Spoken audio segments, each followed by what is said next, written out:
Right fellas, welcome back to a new video. This is my 1988-89ish Sapphire Cosworth. To me, it's the best shape. It's an early white F-plate two-wheel drive one. I picked it up from Scotland. It was a bit of a pig when I picked it up. It hasn't been MOT'd or on the road for over 10 years. It's just been sat outside in Scotland. One of the first things I done was when I picked it up, I give it a good clean. Since then, we've done a lot of work, but I still can't drive it. There's a problem with the brakes. On my last video, I took the electric motor that's on the brakes to a specialist to try and get it fixed. Now I'll head over to the bench and tell you and show you exactly what the problem is. Right, so this is the motor of the car.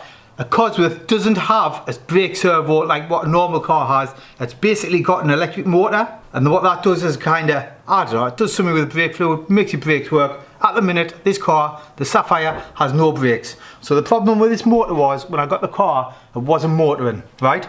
So I took it to work, stripped it fully down, cleaned it, painted it, made it look nice, and it worked. But I'll insert a clip. Whoa.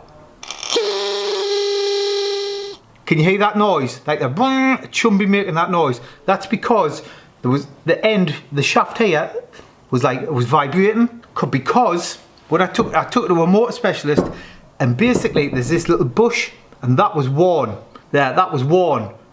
Right? So I know some people who can make me a new one of them. So that's what we've got. We've got a new one in here. I stripped it, fully rebuilt it. Put grease and oil and that in, so it all runs absolutely beautiful now. And now there is absolutely no movement on the end of this shaft. When you give it a little wiggle, it's just solid, absolutely solid. What we're going to do is we're going to put this on the car, run it, and make sure it doesn't make that noise. So I know this pump or this motor needs 12 volts to operate. What we'll do is we'll connect it to the battery. Now there's a positive and a negative on the motor, so you can't just bang it on anything. Right, so let's get some power to this. That's a positive. Now hopefully this should run fairly silent, I'm guessing. I just don't want it to make that weird vibrating noise. Stay like that, stay like that. We'll try it again. Oh, you beauty, can you hear that running?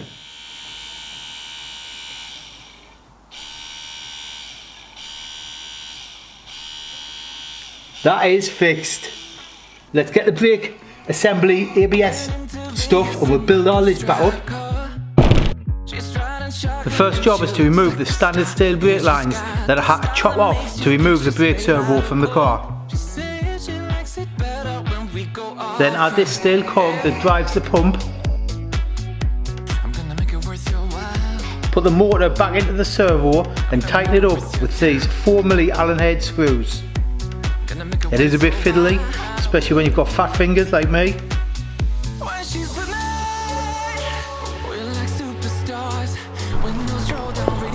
I then use degreaser to remove any brake fluid.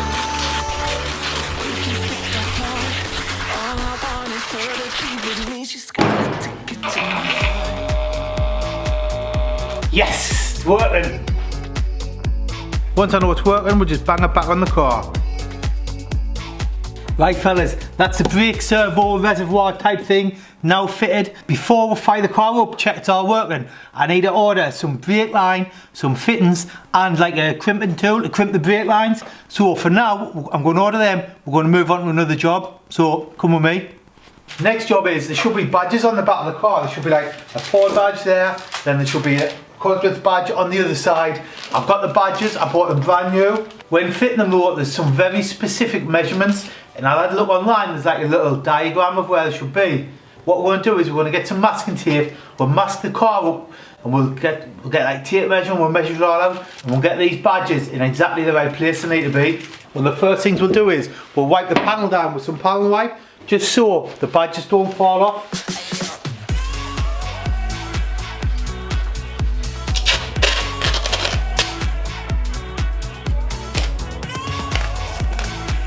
I spend a lot of time measuring and re-measuring for the badges, because if there's one thing I can't stand, it's cockeyed reg plates and badges.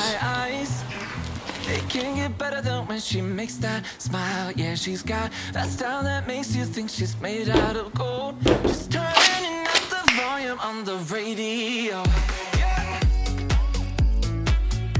I'm gonna make it worth your while.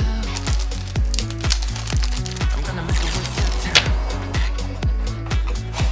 give them a good firm press on, so hopefully they won't fall off later on. So from the bottom of this badge, which is going to go there, and the top of that Cosworth badge, there should be a 5mm gap. So I've got a 5mm Allen key. I'm going to rest it there, like that. Then I'm going to plonk that badge on top. Hopefully it'll work.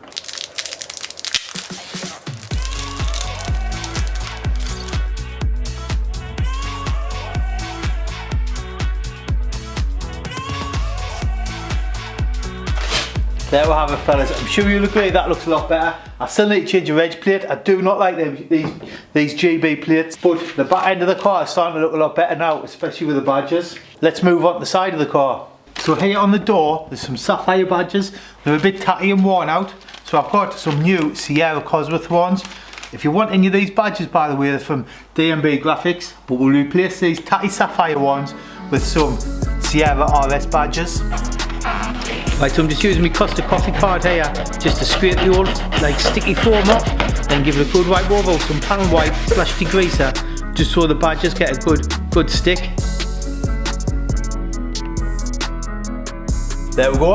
I'll do the other side, then we'll get on with the next job. The next job, this door handle doesn't work, and thanks to my mate Dan, I've got a brand new one, or at least a used one to go on, because I can't open this passenger door with this handle. Hopefully it should be a quick, easy-ish job. Let's get cracking. To get in, I've got to get in the back door, reach across and pull the handle. I think we're going to start by taking the door card off. Honey, I've been driving around in my car, looking for some kind of open bar. It's gonna be alright, gonna be alright. Got no money, but I'll work it out with my charm. Having a good time, you're doing no harm. It's gonna be alright, gonna be alright. There's the snapped handle off. You see that there's like a pin thing goes through there. It's all snapped and felt a bit. Here is a new one.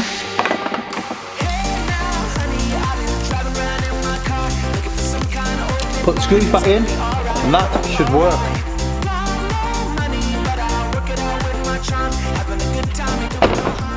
Let's check it works before we put the door card back on.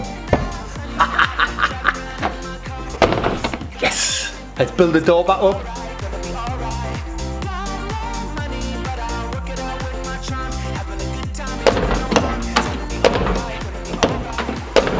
Job done. Right, so on to the next job. This Sapphire has just had an engine rebuild not many miles ago. One thing I always do on my new cars is an oil and filter. The car did come with a proper oil filter, but this was kind of rolling around in the footwell. Not that I don't trust it, but for the sake of a couple of quid, I bought a brand new two-wheel drive one. They are different on the four-wheel drive.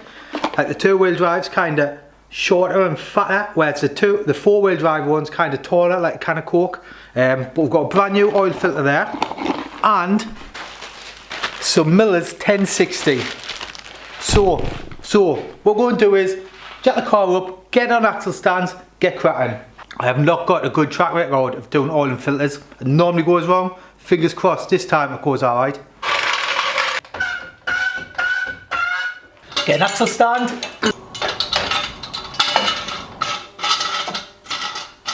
I've got a tree up here to catch the oil in.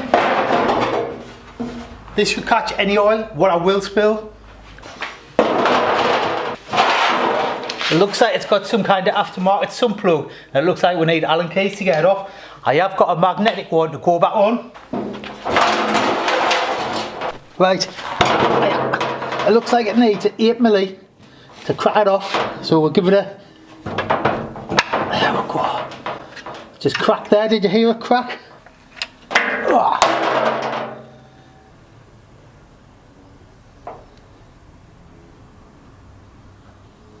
Just move my bowl of cocoa pops there. I have got a sump plug around here somewhere.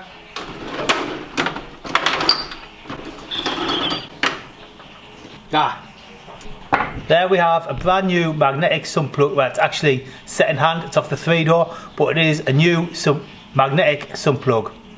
There's the sump plug, oil's out, sump plug's back on. Now the next job, every time I do this, I think I'm going to order a tool, and I never do. What I'm about to do, I do not recommend doing, but I've always done it this way. To remove the oil filter, I'm going to use a screwdriver and a hammer. do not recommend doing it this way. Order yourself a proper oil filter removal tool.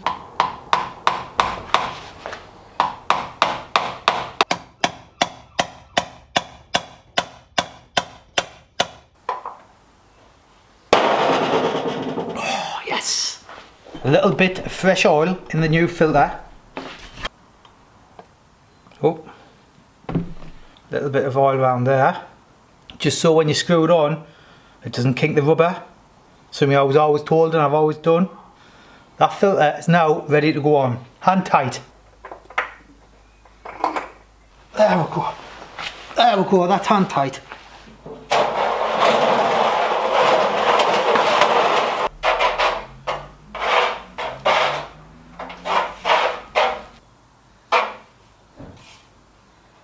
I've just run a magnetic sump plug through the oil just to see if it's picked anything up, and the end is like 0 on it, so this engine so far is looking like it might actually work. I'll get cleaned up, we'll put some fresh oil in. Some plugs in, oil filters on, let's put some oil in.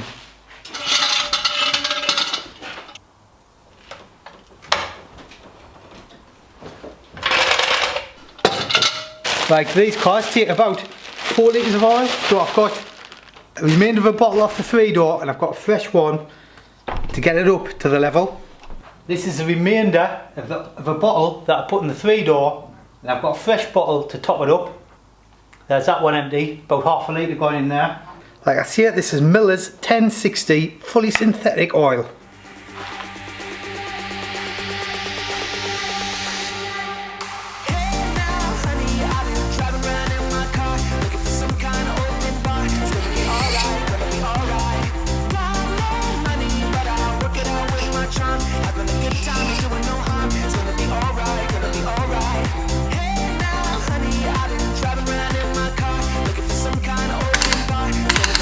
That's it fellas, thanks for watching. I hope you enjoyed that video. I feel like we're nearly there with the car now. I feel like we might be getting an MOT soon.